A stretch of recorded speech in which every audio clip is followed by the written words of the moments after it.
Okay, welcome back. So what we're going to cover today is the mindset of entrepreneurship. In other words, how do entrepreneurs think? How do they act? What makes them do the things that they do? What makes them become the people that they become? And hopefully provide you some sort of foundational background and a little bit of an understanding of the way entrepreneurs approach the world and the way that they think, and then the way that they let that thinking guide and govern the way that they operate.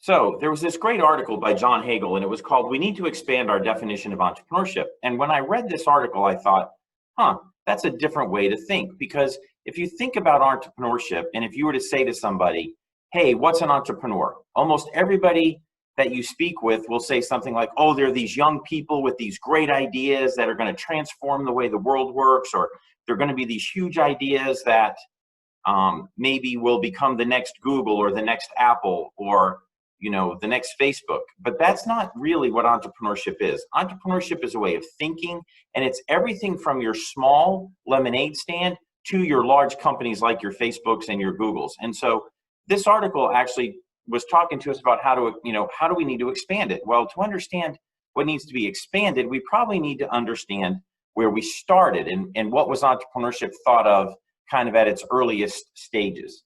So I'm going to have you watch this video clip. It's called The Men Who Built America. And some of you may have actually seen this series. It's a PBS series. And if you have, it was just really, really good. And if you haven't, I highly encourage you to get out and watch it. In the oil business, there was chaos.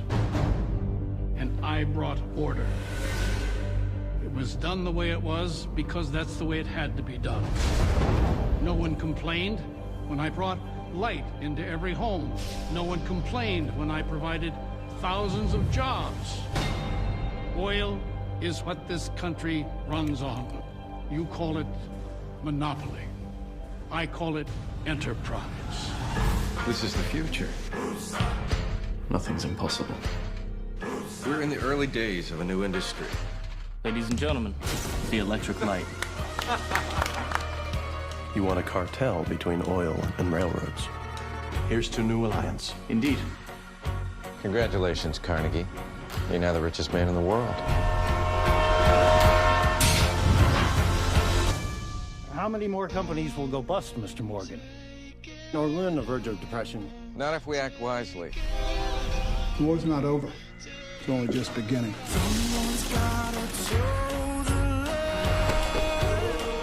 We're gonna watch them bleed.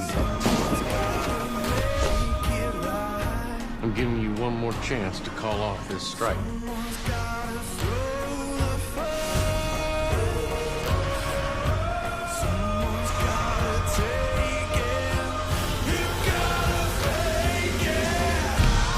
Mr. Carnegie, get out of my damned way!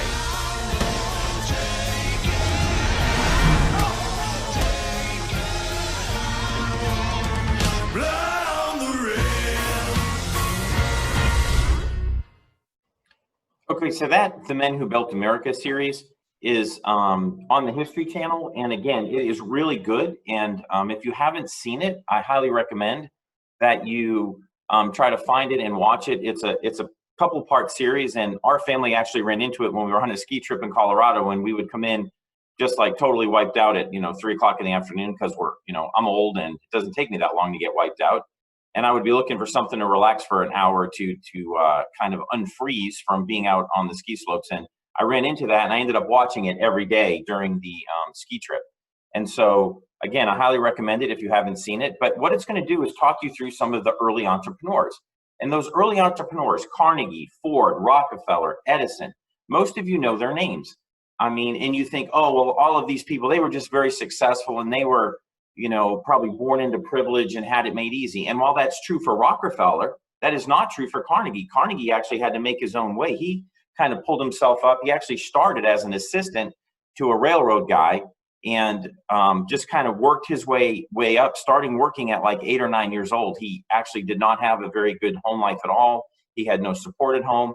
And more than once, he was on the verge of going under as he was trying to build his first initial steel business, because people didn't build with steel. it was not an accepted building material. And he had to come up with ways to get the public confident that steel was strong and that steel would be something that you could build with for the long term. And so he actually built a bridge, a big, large bridge out of steel. And you saw it in the video clip, and he had an elephant walk across that bridge because back then people felt like elephants would not walk on something that was not stable. And so it was a big publicity stunt, but by using an elephant to walk across the bridge, he actually was able to convey to the public that steel is actually a very strong building material, and people got confidence in it. And so something as funny as like using an elephant actually worked.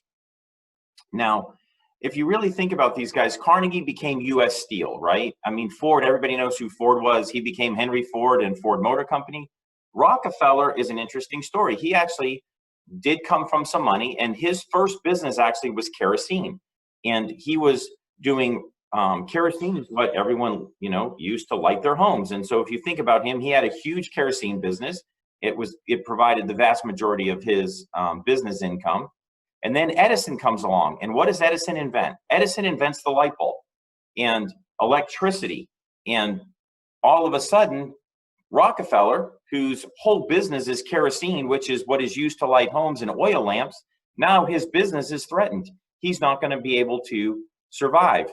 So what does he do? Well, he first tries to fight, the whole electricity thing by saying it's unstable and it'll catch your house on fire and it'll kill your children. And they made this massive publicity campaign through all the newspapers, but it was not successful. Electric light kind of started to take over. So he had to pivot. He's an entrepreneur. He's like, I've got to pivot. I've got to do something else. So he tells all of his scientists, hey, you guys need to go find something else that we can make money with. What do we have as far as these products around kerosene that we can make money with? What alternative use for kerosene can we have? Or what alternative use can we have for the products from kerosene? And one of the derivatives of kerosene actually was gasoline. Gasoline was actually discarded. It was thrown away as a waste product in the actual manufacturing of kerosene. When you were taking oil and turning it into kerosene, they actually were extracting gasoline, which at the time they had no use for. It was unstable. They were just discarding it as a waste product. But then who else had come along? Well, Ford came along. Ford's building motor cars. Now all of a sudden there's a need for a fuel for motor cars. Motor cars are expanding, and Rockefeller ends up building a huge oil company with gasoline. So how did these guys create the first businesses that were big? What did they do that was different than everyone else around them? And what this article points out, and I think is really important for us to understand, because this one term, scalable efficiency, while it was true back then, as far as these entrepreneurs being some of the first ones to utilize scalable efficiency at a large level to be able to create huge businesses, is true today in a small business. If you run a small business and you figure out a process-driven methodology, if you use process to help you get from A to Z, you can have a business that can now scale because you have somebody else that you can bring into your business, teach them a process, and they will produce the same result as you. If you think about it, it wasn't like making a hamburger was some kind of proprietary process. It wasn't like people didn't know how to do this. I mean, people were making hamburgers at home for years.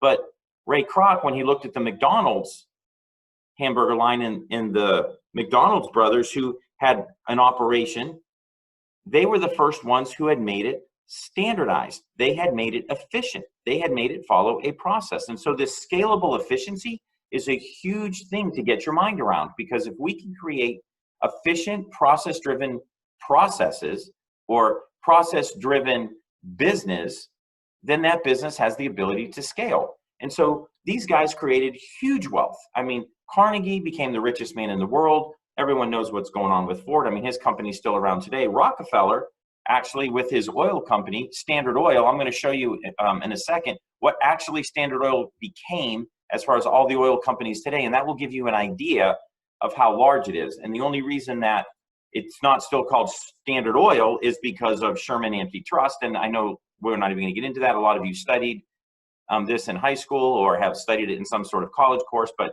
you know, this was where they had decided there was monopolies and the government was breaking up these large, huge companies. But otherwise, this is what Standard Oil came out of. John D. Rockefeller in 1870, you can see start Standard Oil. But look at all of the companies today that are derivatives of Standard Oil and where they became. This will give you an idea of the pure size and hold that they had on the market. I mean, you have ExxonMobil, BP, Marathon, Chevron. Those are all some of the largest companies today still in the world for oil. They all compete with each other. They're massive individual oil companies. All came out of this Standard Oil from John D. Rockefeller way back in 1870.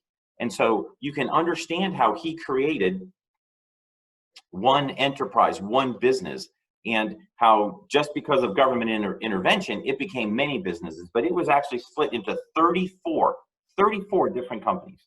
That's how big the company was, and the government came in and broke it up. But this whole scalable efficiency is really the point, and we wanted to talk about that. Now, something else the article talked about was, if you think about the U.S. and where we came from, and I know most of you were not alive back in the time when manufacturing was a heavy thing that the government or the United States economy relied upon.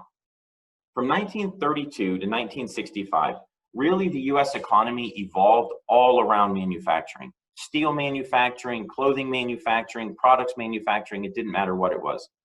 You could invest in $1. If you think about let's make it different. Let's make it $100. You can invest $100 in an asset, and that asset could be something like, doesn't matter what, a manufacturing plant to produce steel, or a printing press to produce, newspapers. It doesn't matter. Whatever that hard asset was, that thing you had to buy, you could get basically a one-to-one return. If I invested $100, I was getting $100 back in profit. So my return on my assets, my net income, which we're going to cover financials later in the course, but my net income, for every 100 I invested, I could get 100 back, not in revenue, 100 back in profit, money for me to put in my pocket. But from 1965 all the way through kind of the late, into the 2000s, which is where we are now, that return on assets steadily fell because outsourcing started to happen, manufacturing started to move overseas. It became cheaper to do all of these types of things in other economies. And as that happened, as it moved down, then it became less and less likely that someone would invest $1 of assets, $1 into assets, because the return had slid. So instead of getting, if I put $100 in, I got 100 in my pocket. Now I was putting $100 in to get $25 in my pocket. And so that return on assets really impacted the way that the United States and business in the United States started to evolve, because now we started to turn into, and most of you know this, a service type economy. This shift started to happen where we moved towards a service economy. And then on top of that, we had this huge transformation with digital, where digital technology now became ubiquitous to the way businesses worked. I mean, I remember going to college. My freshman year in college at West Point was 1988. We were the first class ever at West Point to have a computer. Prior to us, everyone did all of their work still and all of their papers and all of their submissions on typewriters. And I thought, 1988, like if your generation can't even imagine life without digital technology. You can't imagine life without a cell phone, without the internet, without email, without YouTube, without all of these things that have just built into the fabric and the framework of how you were raised. But for me, I went to college, showed up, and a computer showed up on my desk, and to load the computer, you had to put a floppy disk in, and it loaded a operating system program. Then you took that out and you put another disk in, and that loaded your Word program. And then you would work on Word on that. And then if you wanted to do any sort of spreadsheets, you had to take that out and load another disk. So this digital technology slowly, and we say slowly, but really if you think about it, in the past 40 years, it has been rapidly started to transform the way business was done in the United States. And so this huge shift started happening. So if all of this shift starts happening towards digital, and all of these jobs that used to be in manufacturing are now going away, how do we replace the jobs for this economy? How do we replace all of the workers that need to be in business in this economy? Well, you know, what Mr. Hagel is saying is, well, we need to mobilize this entrepreneurial society. We need to mobilize everyone to think differently and to start, you know, having a different mindset to being like, wait, what does it mean to be an entrepreneur? How can I provide service to the nation that I am part of? How can I provide value and some sort of service or product to my surrounding community that will not only hopefully provide jobs for others, but also for me, maybe provide financial security or financial stability? And so he's saying you have to kind of mobilize the entrepreneurial society. We have to start thinking different. So we know technology can make opportunities arise at a rapid rate or at a rapid pace. What does that mean? Well, think about how fast Facebook became a thing. Think of Uber. I mean, taxi drivers were, if you think about New York City, and if any of you are from New York, you would know that having a medallion to be a taxi driver in New York City was a huge thing. You would have to buy them. They limited the number that were out there, and they were hundreds of thousands of dollars. And taxi drivers would get one of these drive taxis for 20, 30, 40 years. They would look at that medallion as a way to fund their retirement. They were going to sell that medallion to the next person who wanted to become a taxi driver. It had a lot of value, intrinsic value in that medallion, the ability to be a taxi driver in New York City, to own the cab. Well, all of a sudden Uber comes along and the value of those plunged. Why? Because people don't need taxi drivers anymore. So these new opportunities, a new way to transform an entire business, it didn't take 30 years to evolve. I mean, this became something that blew through our country in 5 years. I mean, right now, as everyone probably knows, if you're following what's going on, Uber has now gone public. I mean, it is that fast how quickly things can happen. And digital technology allows that to happen, which means there's all sorts of opportunities out there for entrepreneurs who want to expand the way they think. You can look at the way industries have been done, the way service has been provided, and you can think of ways to deliver it differently. In other words, you can form businesses around these fragmented markets. Let's look at television, or the way content is delivered. When I was a child, we had 4 stations. I mean, you had ABC, NBC, CBS, and then we had a local station. It was like TV 38. I grew up in Boston. It's where like we would catch the Bruins games or the Red Sox games. And it was kind of like the New England, it's evolved now to become what's called the New England Sports Network.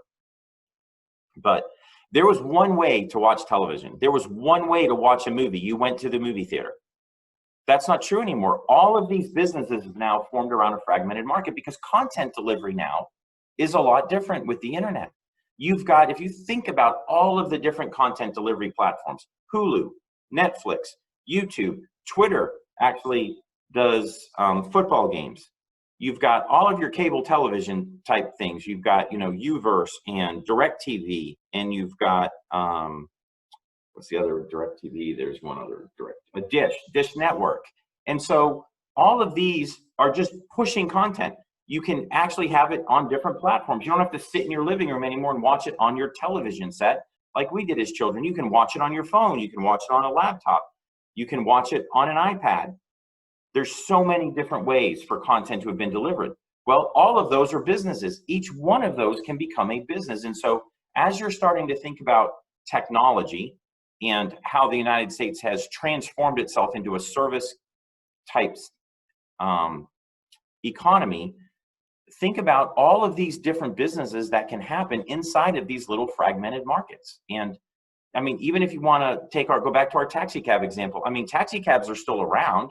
Hotels still run shuttles, but now you have Uber, and right after Uber, you have Lyft. And so all of a sudden there's 2. That doesn't mean there won't be 3 or 4 or 5. Music's the same way. Pandora, Spotify, iTunes, all sorts of ways to get music delivered. So you can see that these fragmented markets offer opportunities for entrepreneurs.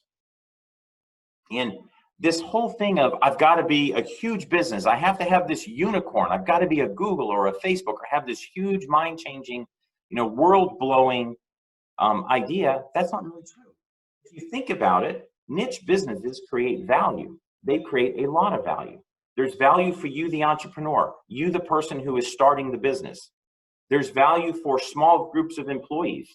We want to make sure that we can bring people into our business and we create jobs. I mean, I will tell you right now, there is no better feeling than creating a job for somebody. Having somebody come in, interview with you, and you say you're hired. Can you imagine what they're going through when they go home at night? What they do? They walk into their house. Let's assume that they're a mother and she has, you know, a husband and kids, or she's a single mom, or it's a father who's walking in with a wife and his children, or, you know, maybe he's a single dad. And he walks in and, how'd your day go today? And he's like, it's great. Or she's like, it's great. I got a job. I got a job. You as a business owner, you as the person who's helping create that, has created that uplifting experience for that person.